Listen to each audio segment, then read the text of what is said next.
Saint Nicholas and the Children. A Canadian folktale. Narrated by PiEnglish. Two little children lived with their old grandmother in a remote place in the Canadian forest. They were twin children, a boy and a girl, Pierre and Estelle by name, and except for their dress it was not easy to tell them apart. Their father and mother had died in the springtime, and in the summer they had left their old home because of its many sad memories and had gone to live with their old grandmother in a new home elsewhere. In this new home in the forest where they now lived they were very poor, but they were not unhappy. Times were hard, and there was very little food to be had no matter how well their old grandmother worked, but they caught fish in the streams and gathered berries and fruit and birds' eggs on the wooded hills, and somehow throughout the summer they kept themselves from want. But when late autumn came and the streams were frozen over and the berries were all gone and there were no eggs, for the birds had all flown south, they were often hungry because they had so little to eat. Their grandmother worked so hard to provide for herself and the children that at last she fell very sick. For several days she could not leave her bed. And she said, "I want meat broth to make me well, and I must have good meat to make it.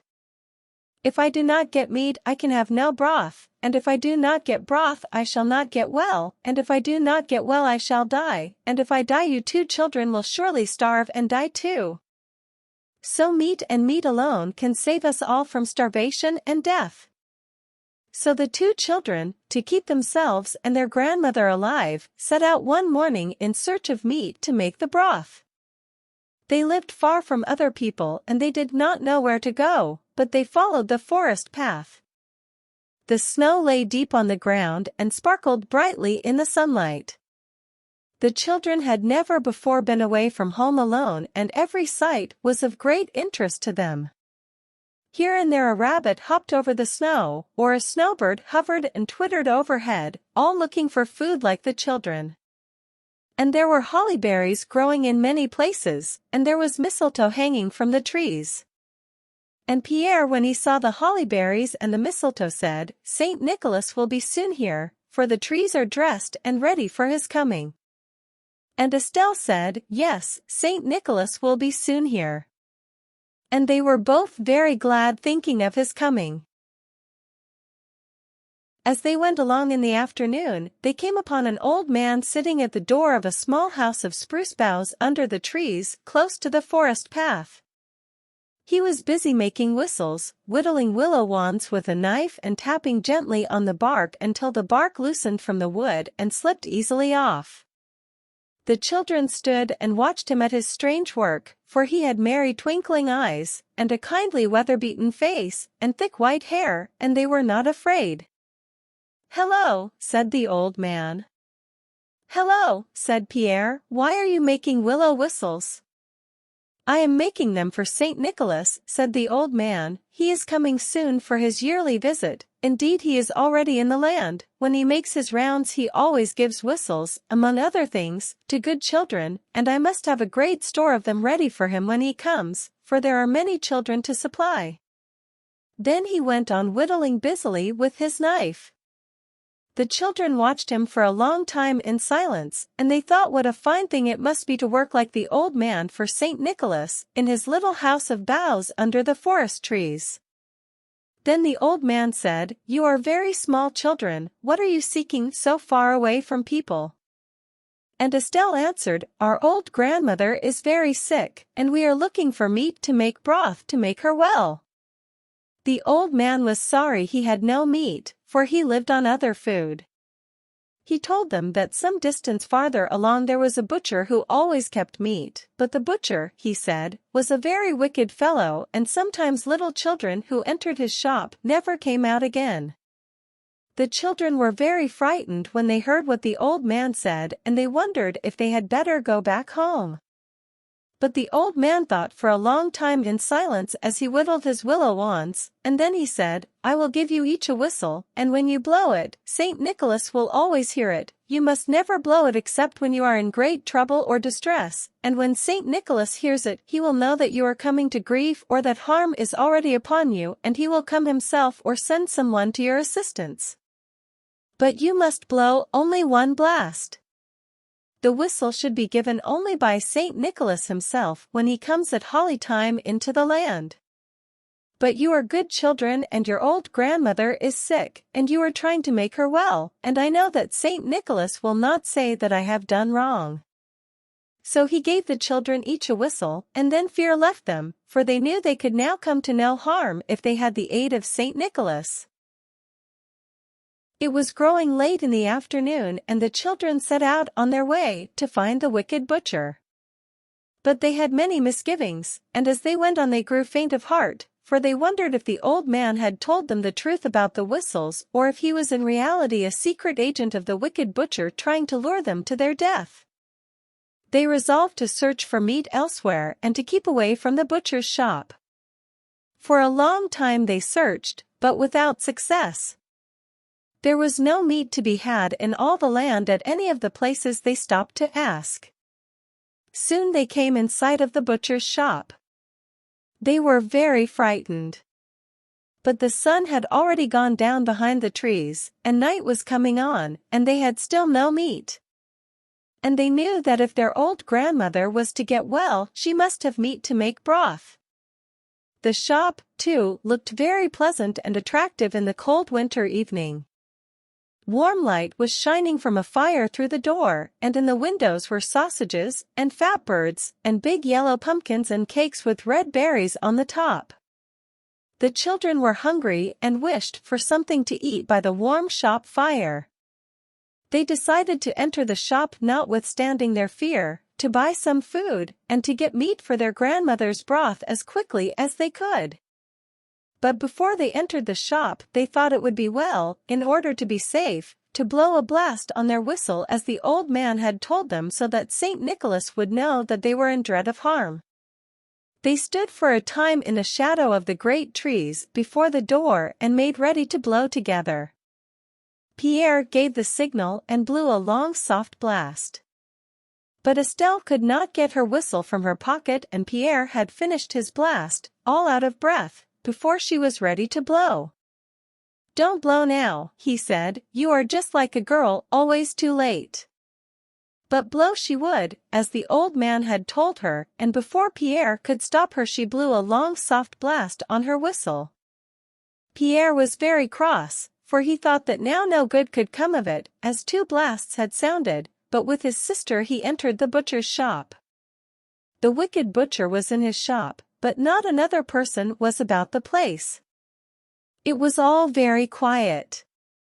The man was very glad to see the children and he seated them by the warm fire and gave them food, and although he shut the door tight behind them, their fear soon vanished. After they had eaten well and were warm again, they asked for meat to make broth for their old grandmother, and the butcher said he would give them plenty of good meat although it was very scarce in all the land. There was a barrel standing in one corner, in another corner was a large hogshead reaching almost to the ceiling, and the butcher said that both of these were full of meat. Now the butcher was really the friend and partner of a wicked giant who lived in the forest. The giant's greatest delight was to eat little children. He liked no meal so well as a meal of little children, 2 at a time, pickled first in brine. He ate them always when he could get them, but he was not always successful in his search, for children were scarce in the land. He was a great hunter and he was able to kill many animals in the forest and to secure much meat, so great was his strength, and once a week regularly he brought a great load of meat to the butcher and traded it for any little children the butcher managed to entice into his shop. So the butcher got much meat at little cost. And the old man of the House of Boughs was right when he said that many little children who entered the shop never came out again. The butcher was very glad when he saw the 2 pretty little children. He was expecting the giant that evening on his weekly visit, and he thought gleefully of the great load of meat he would get from the giant in exchange for the children, for he would ask a big price, and he knew the giant would give all the meat he had for so good a meal. And he thought too of all the money he would get for the giant's load of meat. So he resolved to kill the children and pickle them in brine to await the giant's coming. When the children had finished their meal and had warmed themselves by the fire, they made ready to go home and they asked for their meat. The butcher said he would get it for them. They looked up at the shelves, laden with more food than they had ever seen before, hams and cabbages and strings of onions. And the little children said, "There are good onions up there, we will buy some and take them home to our grandmother to put in her broth."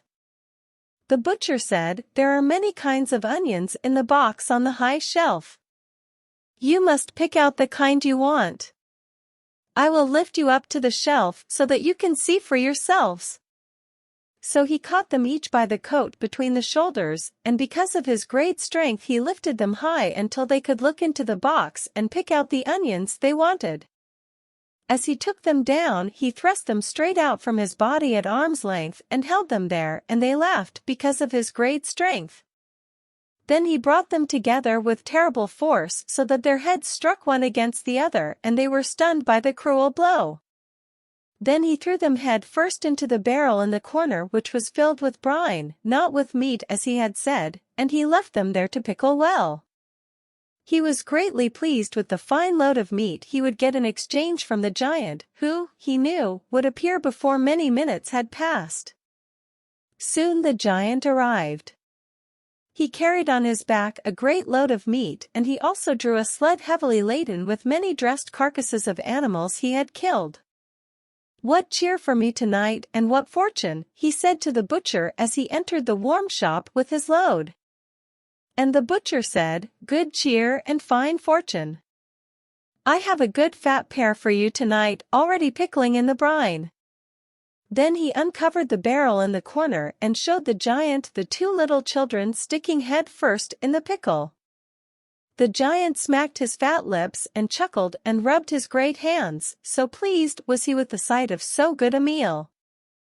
And he said, "We will let them steep well in the brine until tomorrow.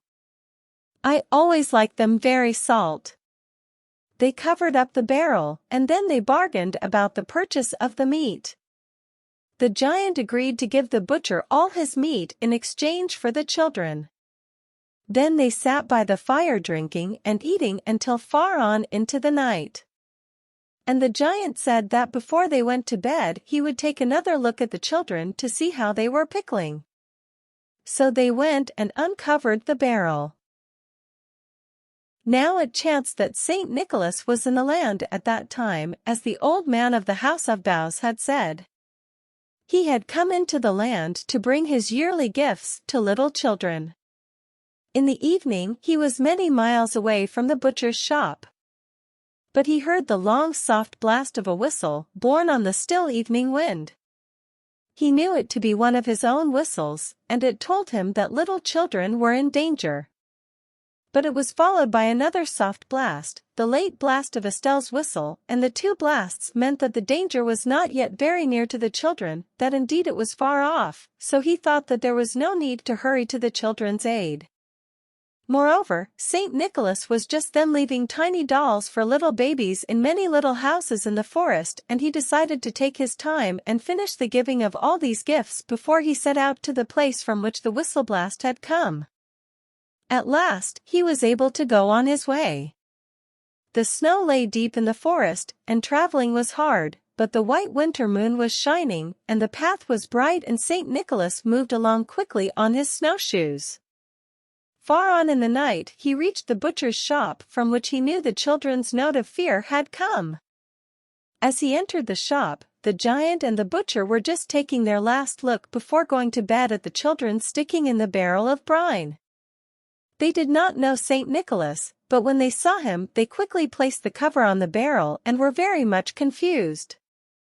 Saint Nicholas was suspicious that they were about some wickedness, and he knew well that in some way or other the barrel was connected with the dreaded harm of which the children's whistle had told him, and he thought that perhaps the children were hidden in it. So he said, "I have come for meat. I want meat that has been pickled in brine. I should like a piece from that barrel." But the butcher said, "It is not good meat. I have better meat in the inner room, and I will get it for you." So the butcher and Saint Nicholas entered the inner room and closed the door behind them while the giant sat on the barrel in the corner, trying to hide it with his great fat legs. In the inner room was a barrel filled with brine, but with only a small piece of meat at the bottom. Saint Nicholas said he would take that piece. The butcher bent far into the barrel to reach down in search of the meat. But as he did so, Saint Nicholas picked him up by the legs and pushed him head first into the barrel of brine. He spluttered and kicked, but he stuck fast in the barrel and could not get out. Saint Nicholas placed the cover on the barrel, with a great weight on top of it, and that was the end of the wicked butcher. Then Saint Nicholas returned to the shop where the giant was waiting, still sitting on the barrel.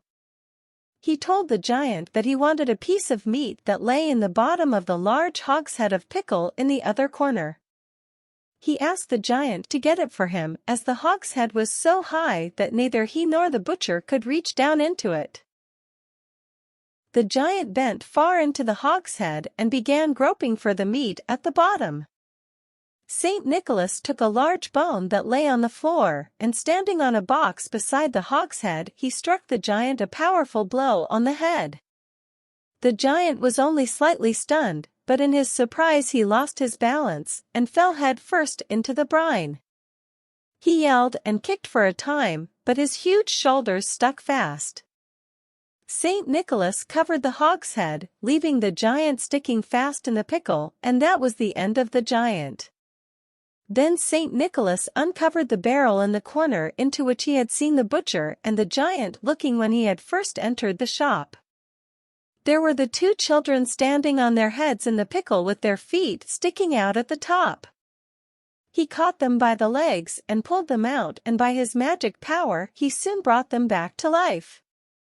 He gave them food and warmed them by the fire, and soon they were none the worse for their hour in the barrel of brine. Then he gave them meat and brought them back to their grandmother. And they made broth for her and soon made her well, and they were all happy again. And the land was troubled no more by giants, for Saint Nicholas never again allowed great harm to come to little children if they always kept his whistle near them and blew softly upon it when they were in trouble or distress. The end. Thank you for listening to PiEnglish. Please like, share and subscribe to PiEnglish. Have a nice day ahead.